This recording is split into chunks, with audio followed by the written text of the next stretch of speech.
Hello বন্ধুরা, good morning. কেমন আছেন আপনারা সবাই? আশা করি সবাই ভালো আছেন। আমি আপনাদের ভালোবাসাতে খুবই ভালো আছি। তো আজকে সেদিন ছিল সানডে, তো সানডের ব্লগটা আমি নিয়ে আসলাম। সারাদিন কী করছি কি না এই সব দেখাবো। তো সানডেতে আমি পুরো ঘরটা প্রথম অবস্থায় সব কিছু আমার নিজের ঘরটা আগে ঠিকঠাক করছি, যেহেতু তো সানডে 5টার দিকে দেখছি খুব বেশি রোদ উঠেছে আর আমার বেবি 6টাতে লাগাতে উঠে গেল। তো আমি ভাবলাম ওজন উঠে গেলো, তো আমি ঘরটাই ঠিক করে নিই, যেহেতু তো আমি দুদিন বাবার বাসাতে ছিলাম। আর বাবার বাসাতে জানি না আপনারা সবাই, বাবার বাসাতে দুদিনে যাওয়াতে আমার ঘর এসে দেখি পুরো উলট মালট করে রেখে দিয়েছে ও, পুরো ঘরের পুরো অবস্থা নেই। তো ভাবলাম সানডের দিন আজকে আর দোকানে যাবো না, দোকানে বিকালে যাব, তাহলে আগে ঘরটা আমি ঠিকঠাক করে নিই। তো ফার্স্ট অফ অল আমি বেডটা ঠিক করতে লাগলাম। তো বেডটা ঠিক করতে সময় দেখছি কি বেডশিটটা নোংরা হয়ে গেলো, তো আমি এটা চেঞ্জ করে নিলাম। তো এটা চেঞ্জ করতে করতে তার সাথে যাগুলি সোফাতে যাগুলি কাপড় চোপড় ছিল সব কিছু আমি ঠিকঠাক করে, আর একটা রুম নয়, যেহেতু তো আমার উপরে 3-4টা রুম আছে, এই সবও রুম আমি ঠিক করেছি, বাট এইসবের ভিডিওটা দেখাতে পারলাম না। জাস্ট দুটো রুমে আমি লাস্টে গিয়ে দুটো ক্লিপস নিয়েছি, যেহেতু তো একলা একলা ভিডিও তোলা, তার সাথে এই ভিডিওটাকে ধরে রাখা মোবাইলটা অনেক টাফ হয়ে যায়। তো যতটুকু পেরেছি সেই সব দেখাবো আমি আপনাদেরকে। ফার্স্ট অফ অল আমার রুমটা আমি ঠিক করছি। তারপর এই দিকটাতেই আপনি দেখতেই পাচ্ছেন আমার বেবি খুব দুষ্টুমি করছে। ওর তো দুষ্টুমি সবসময় লেগে থাকে, ওকে নিয়ে কিছু করা অনেক ইম্পসিবল হয়ে যায় আমার জন্য, যেহেতু তো খুব বহুন দুষ্টুমি করছে। যা পায় হাতের সামনে সেটাও ফেলে দেয়, আর যা পাবে সেটা মুখেও দিয়ে দেয় কখনো কখনো। ওইটা নিয়ে অনেক প্রবলেম হয়ে যায় আমার। আর সত্যি যেহেতু তো আমি বলি আপনাদের সবাইকে যে ডেলি ডেলি আমি ব্লগ দেওয়ার চেষ্টা করব, বাট দিতে পারি না, সরি।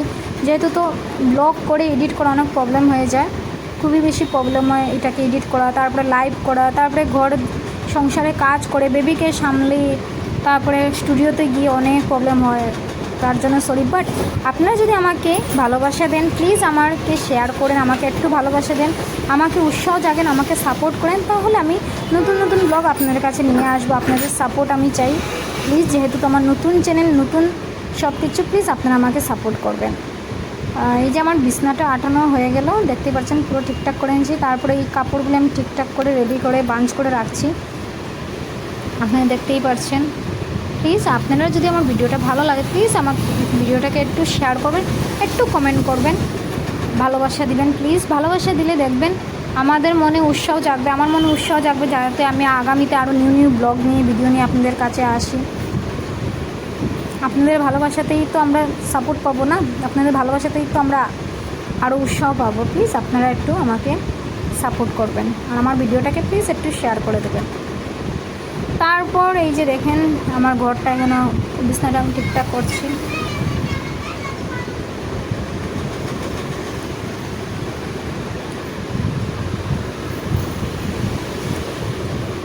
তার সাথে এদিকে আমি বাথরুমে অনেকগুলি কাপড়ও ভিজিয়ে রেখেছি, ভাবছি কাপড়গুলি ধুয়ে নেব। ঘরেতে ওয়াশিং মেশিন আছে, বাট আমি ওয়াশিং মেশিনে করি না, যেহেতু তো অনেক প্রবলেম হয়ে যায়, জল ঢুকাও, জল বা করেও প্রবলেম হয়, তার জন্য আমি আমার বাথরুমে ধুয়ে নেই। ওর বাবা কখনো কখনো ওর কাপড়গুলি ধোয়, আমি রেয়ারলি ওয়াশিং মেশিন এইসব ইউজ করি না। আমার হাতই ভালো, আমার হাত দিয়ে যতটুকু আমি তাড়াতাড়ি করব, মেশিন অনেক দেরি হয়ে যায়।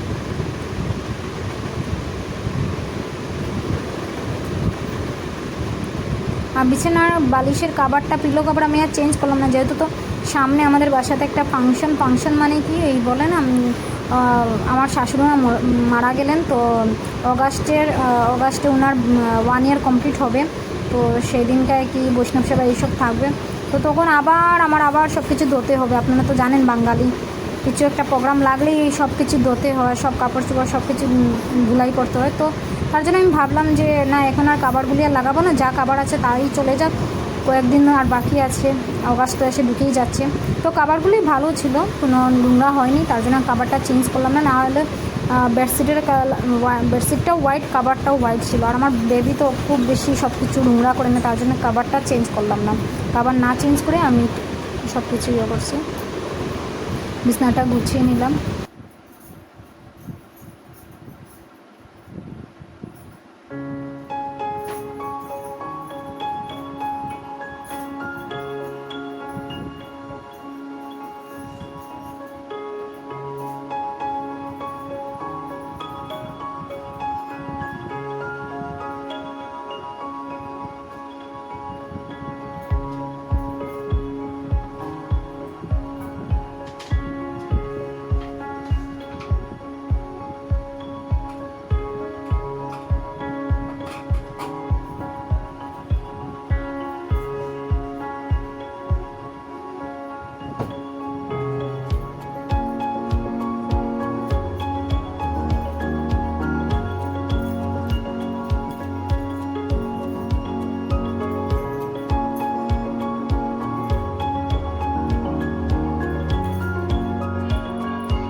তারপরে এই যে এই রুমটা আমি ঠিকঠাক করে মুছে টুছে রেখে দিলাম, আর বাকি আরও দুটো রুম আর দেখে এলাম না, যেহেতু টাইমও অনেক শর্ট হয়ে যাচ্ছে। তারপর আমি সকালবেলা রান্নাতে চলে গেলাম। রান্নাতে আমি রান্নাম বেগুন দিয়ে, মাছের মাথা দিয়ে, তারপরে এদিকে ডাল, তারপরে এদিকে শীতলের একটু চাটনি বানালাম, বাচ্চাদের জন্য ডালের সাথে কারকুলের বড়া বানালাম। তারপরে এই যে আমরা মার ছেলে একসাথে খেয়ে নিলাম, যেহেতু তো সকালবেলা আমি বেশিরভাগ আমার সাথেই বেবিকে খেয়ে নিই, এক থালে আমরা খানিটা নিয়ে নিই। এই যে আমার, তারপরে সব কিছু শেষ করে স্নান করে রেডি হয়ে বিকালে আমি বেরিয়ে পড়লাম দোকানের জন্য। দোকানে চলে আসলাম, আর আসার পর আমার বেবি বলছে ও মোমো খাবে, তারপর ওকে একটু মোমো খাওয়াতে নিয়ে গেলাম। মোমো খাওয়াবার পর আমি রাত্রে ঘরে চলে গেলাম। রাত্রে যাওয়ার পর আবার রাত্রে রান্নাটা শেষ করে নিলাম। এদিকে আমি কাঁচকলা দিয়ে আলু দিয়ে মাছ দিয়ে বানালাম। আর বানাবার পর ওর বাবা আসলো, সবার খাওয়া দাওয়া শেষ হলো। তারপরে এক ক্লাস আমার বেবি এখানে এসে দেখছে ও ঘুমিয়ে গেল। Thank you. আপনাদের যদি ভিডিওটা ভালো লাগে তো প্লিজ লাইক শেয়ার